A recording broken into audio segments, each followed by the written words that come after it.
সবাইকে স্বাগত জানাচ্ছি বিডিভিউজ ইনফোটেইনমেন্টে। আপনাদের সাথে আছি আমি সুস্মিতা দাস। ফেব্রুয়ারির ২৮ তারিখে যুক্তরাষ্ট্র ও ইসরায়েল একযোগে ইরানের বিরুদ্ধে বড় ধরনের সামরিক অভিযান চালায়, যেটিকে অপারেশন এপিক ফিউরি নামে উল্লেখ করা হয়। ওই সময় আন্তর্জাতিক ভবিষ্যৎবাণী এবং বেটিং প্ল্যাটফর্ম পলি মার্কেটে অংশ নেওয়া ব্যবহারকারীদের বড় একটি অংশ ধারণা করেছিল যে এই হামলার ফলে ইরানের বর্তমান শাসন ব্যবস্থা দ্রুত পতনের মুখে পড়তে পারে। তখন প্রায় ৫৯% বাজি ধরেছিল যে ইরানি সরকার টিকে থাকতে পারবে না বা বড় ধরনের পতনের ঝুঁকিতে পড়বে। কিন্তু সময়ের সঙ্গে সঙ্গে সেই ধারণা উল্টে যেতে থাকে। মাত্র কয়েক মাসের ব্যবধানে দেখা যায় এই প্ল্যাটফর্মের ৯৯% ব্যবহারকারী এখন মনে করছে ইরানের শাসন ব্যবস্থা টিকে থাকবে এবং খুব সামান্য অংশ মাত্র ১% ধারণা করছে যে জুন মাসের শেষের আগে সরকারের পতন ঘটতে পারে। আরও বিস্তারিত থাকছে ওয়াহিদ ফারুকীর প্রতিবেদনে।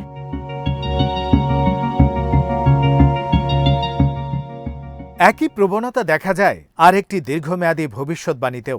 ফেব্রুয়ারির হামলার সময় অনেকে মনে করেছিল ২০২৭ সালের মধ্যে ইরানি শাসন ব্যবস্থা ভেঙে পড়তে পারে এবং তখন প্রায় ৫৫% ব্যবহারকারী এই ধারণাকে সমর্থন করেছিল। কিন্তু পরবর্তীতে সেই হার নেমে আসে মাত্র ১৩%। এই পরিবর্তন ইঙ্গিত দেয় যে যুদ্ধ, সংঘাত এবং আন্তর্জাতিক চাপ সত্ত্বেও ইরানের রাষ্ট্রীয় কাঠামো দ্রুত ভেঙে পড়ছে না, বরং সময়ের সঙ্গে তা কিছুটা স্থিতিশীলতা বজায় রাখতে সক্ষম হচ্ছে বলেই অনেকেই মনে করছেন।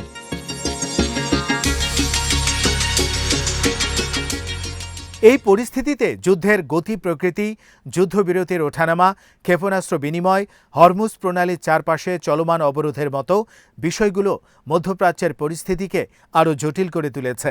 যুক্তরাষ্ট্র ও ইরানের মধ্যে সংঘাত ১০০ দিনের বেশি সময় ধরে চলার পরও এমন কোনো চূড়ান্ত লক্ষণ দেখা যাচ্ছে না যে ইরানের শাসন ব্যবস্থা তাৎক্ষণিকভাবে ভেঙে পড়বে। আন্তর্জাতিক বিশ্লেষকদের মতে যদিও এই সংঘাত ইরানের অর্থনীতি ও নিরাপত্তার ব্যবস্থার উপর প্রচণ্ড চাপ সৃষ্টি করেছে, তবে এটিকে এখনই অস্তিত্ব সংকট হিসেবে দেখা কঠিন। শৌফেন সেন্টারের একজন জ্যেষ্ঠ বিশ্লেষক ক্যারোলিন রোজ মনে করেন, যুক্তরাষ্ট্র ও ইসরায়েলের চাপ ইরানের অর্থনীতি এবং নিরাপত্তা কাঠামোকে বড় ধরনের ধাক্কা দিয়েছে। তবে ইতিহাস দেখায় যে ইরান বহুবার আন্তর্জাতিক নিষেধাজ্ঞা, সামাজিক অস্থিরতা, পানি সংকট এবং অবকাঠামোগত সমস্যার মধ্যেও টিকে থাকার সক্ষমতা দেখিয়েছে। তার মতে চাপ থাকলেও এখনও এটিকে এমন পর্যায়ে বলা যায় না যেখানে শাসন ব্যবস্থা ভেঙে পড়বে নিশ্চিতভাবে।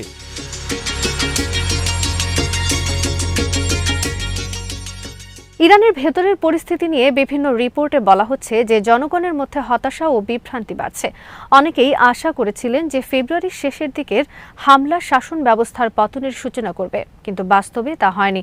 পরিবর্তে দেখা যাচ্ছে দীর্ঘমেয়াদী সংঘাত এবং অনিশ্চয়তা মানুষের মধ্যে ক্লান্তি ও হতাশা তৈরি করেছে। বিশেষ করে নিউ ইয়র্ক টাইমসের একটি প্রতিবেদনে বলা হয়, সাম্প্রতিক হামলা ও অস্থায়ী যুদ্ধবিরতির মধ্যে জনগণের মধ্যে যে আশার সঞ্চার হয়েছিল তা এখন অনেকটাই নিভে গেছে। ব্যাপক প্রাণহানি, অবকাঠামোগত ক্ষতি এবং অর্থনৈতিক সংকট সাধারণ মানুষের জীবনকে আরও কঠিন করে তুলেছে।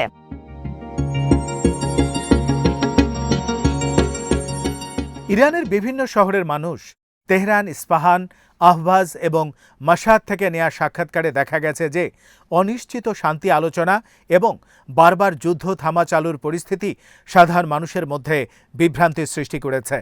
কেউই নিশ্চিত নয় যে পরবর্তী পদক্ষেপ কী হবে এবং এই অনিশ্চয়তা সমাজে উদ্বেগ বাড়াচ্ছে। তবে বিশেষজ্ঞদের মতে এই ধরনের সামাজিক অসন্তোষ স্বাভাবিক হলেও তা সরাসরি শাসন ব্যবস্থা পরিবর্তনের কারণ হয় না, বিশেষ করে যখন রাষ্ট্রীয় নিরাপত্তা কাঠামো অত্যন্ত শক্তিশালী থাকে।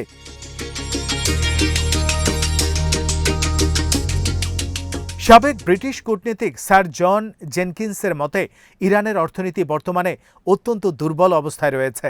মুদ্রার অবমূল্যায়ন, উচ্চ মুদ্রাস্ফীতি, শিল্প উৎপাদনে ধস, তেল রপ্তানিতে চাপ এবং পরিবেশগত সংকট দেশটিকে কঠিন অবস্থায় ফেলেছে।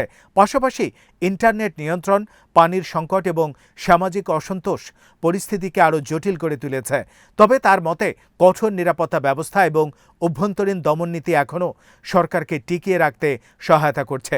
তিনি মনে করেন, বর্তমান অবস্থায় যুক্তরাষ্ট্র সরাসরি আরও বড় ধরনের সংঘাতে যেতে অনিচ্ছুক এবং ইসরায়েলও একা দীর্ঘমেয়াদে বড় কিছু করতে পারবে না। ফলে আপাতত শাসন ব্যবস্থার পতনের সম্ভাবনা কম।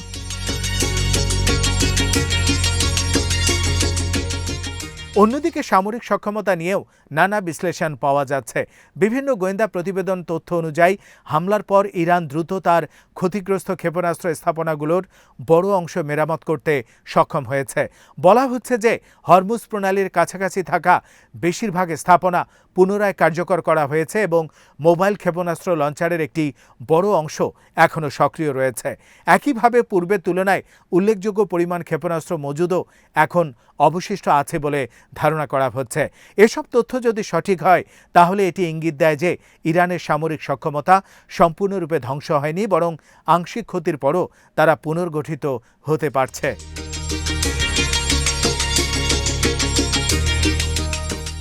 রাজনৈতিক বিশ্লেষকদের মতে এই পরিস্থিতি যুক্তরাষ্ট্র ও ইসরায়েলের প্রকাশ্য বক্তব্যের সঙ্গে কিছুটা পার্থক্য তৈরি করছে, যেখানে তারা ইরানের সামরিক সক্ষমতাকে অনেকটাই দুর্বল বলে উপস্থাপন করেছিল, কিন্তু বাস্তব পরিস্থিতি হয়তো এতটা একপাক্ষিক নয়। লেইডেন বিশ্ববিদ্যালয়ের ইতিহাস ও আন্তর্জাতিক সম্পর্ক বিভাগের একজন লেকচারার অ্যান্ড্রু গাউথর্প মনে করেন, বর্তমান সংঘাতে ইরান তুলনামূলকভাবে আত্মবিশ্বাসী অবস্থানে আছে। তার মতে ইরান প্রায় ঝুঁকি নিতে প্রস্তুত এবং পরিস্থিতিকে পুনরায় উত্তপ্ত করতে পিছপা হয় না। অন্যদিকে যুক্তরাষ্ট্রের নেতৃত্ব, বিশেষ করে ডোনাল্ড ট্রাম্পের প্রশাসন অনেক সময় অভ্যন্তরীণ রাজনৈতিক চাপের কারণে সংঘাত বাড়াতে অনিচ্ছুক থাকে। ফলে দুই পক্ষের কৌশলগত অবস্থান একে অপরের থেকে আলাদা হয়ে যাচ্ছে। ইরান সময়ের সঙ্গে আলোচনায় সুবিধা আদায়ের চেষ্টা করছে, আর যুক্তরাষ্ট্র দ্রুত সমাধানের দিকে যেতে চাইছে।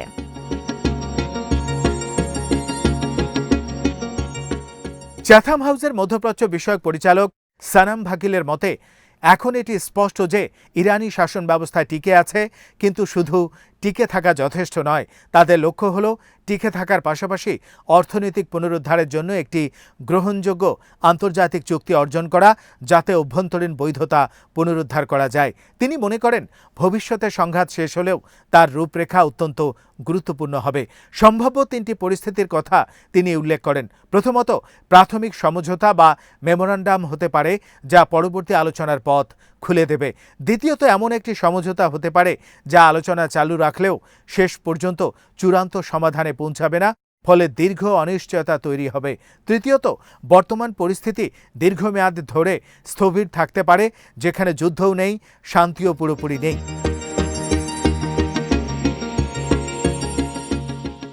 তিনি আরও বলেন, উপসাগরীয় দেশগুলোর জন্য সবচেয়ে ভালো পরিস্থিতি হল দ্রুত একটি প্রাথমিক চুক্তি হওয়া, যাতে ধাপে ধাপে বৃহত্তর সমাধানের দিকে অগ্রসর হওয়া যায়। না হলে আঞ্চলিক উত্তেজনা ও অর্থনৈতিক অনিশ্চয়তা চলতে থাকবে, যা বারবার সংঘাতের ঝুঁকি তৈরি করবে। স্যার জন জেনকিন্সের মতে দীর্ঘমেয়াদে ইরানের বর্তমান কৌশল টেকসই নাও হতে পারে। হরমুজ প্রণালীকে চাপ প্রয়োগের হাতিয়ার হিসেবে ব্যবহার করা কিছুটা সুবিধা দিলেও তা স্থায়ী সমাধান নয়। সময়ের সঙ্গে আঞ্চলিক ও বৈশ্বিক শক্তিগুলো বিকল্প পথ তৈরি করবে। বিশেষ করে উপসাগরীয় সহযোগী দেশগুলো নতুন রপ্তানি অবকাঠামো গড়ে তুলেছে, ফলে হরমুজের কৌশলগত গুরুত্ব ধীরে ধীরে কমে যেতে পারে। একই সময়ে ইরানের অর্থনীতি আরও চাপের মধ্যে পড়বে। তিনি আরও উল্লেখ করেন যে ইরান প্রতিবেশী দেশগুলোর সঙ্গে সম্পর্ক খারাপ করেছে এবং চীনের মতো বড় অংশীদারদের সঙ্গেও পুরোপুরি সন্তোষজনক অবস্থায় নেই। তার মতে ইসরায়েল অনেক ক্ষেত্রে এমন আচরণ করেও আন্তর্জাতিক প্রতিক্রিয়া কম পায়, কিন্তু ইরানের ক্ষেত্রে পরিস্থিতি ভিন্ন।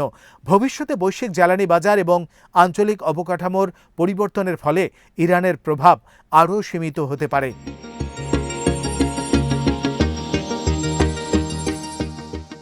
সবশেষে বিশ্লেষকদের একটি সাধারণ মত হল, বর্তমান সংকট দ্রুত শেষ হওয়ার সম্ভাবনা কম এবং এটি দীর্ঘমেয়াদী চলমান একটি প্রক্রিয়ায় পরিণত হয়েছে। ইরান আপাতত টিকে থাকলেও তাদের সামনে সবচেয়ে বড় চ্যালেঞ্জ হল এই টিকে থাকাকে অর্থনৈতিক পুনর্গঠন এবং রাজনৈতিক স্থিতিশীলতায় রূপান্তর করা। অন্যদিকে যুক্তরাষ্ট্র ও আঞ্চলিক শক্তিগুলোর কৌশলগত সিদ্ধান্তই নির্ধারণ করবে এই সংঘাত শেষ পর্যন্ত কোন দিকে যাবে এবং কতটা দীর্ঘস্থায়ী হবে। আজ এখানেই শেষ করছি। সমরাস্ত্র, প্রতিরক্ষা ও কূটনীতির নানা তথ্য জানতে চোখ রাখুন বিডিভিউজ ইনফোটেইনমেন্টে। চ্যানেলটি ভালো লাগলে সাবস্ক্রাইব করুন, সংযুক্ত থাকুন আমাদের ফেসবুক পেজে।